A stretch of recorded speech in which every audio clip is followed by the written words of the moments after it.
Here is so Steve casually. Doocy talking to Ronna McDaniel.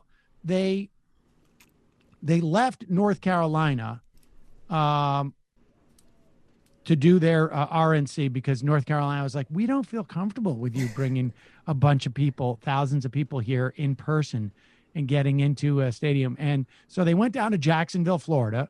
They're planning to do it in August. And of course, now Florida's having a massive outbreak because Ron DeSantis was like, we don't need to do any of that kind of stuff.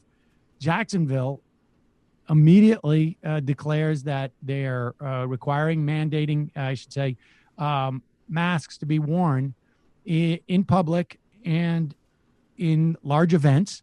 So therefore, there's going to have to be masks at the RNC.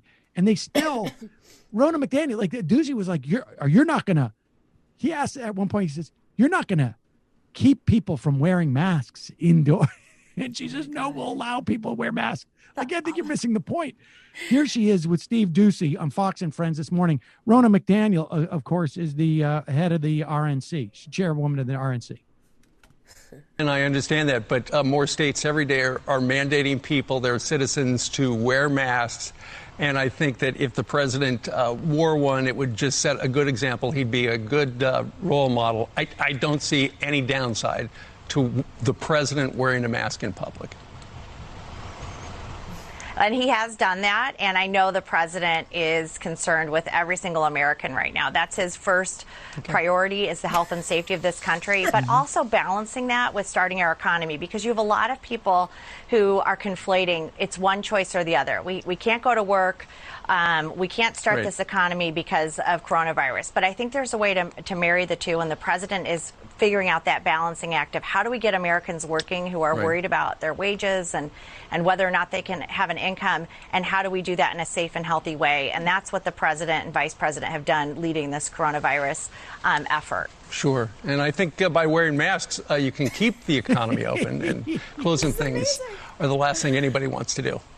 MAGA should now stand for masks are great again. Let me give you some marketing advice right there. All right, Ronna What is going on? Dude, poor Doocy.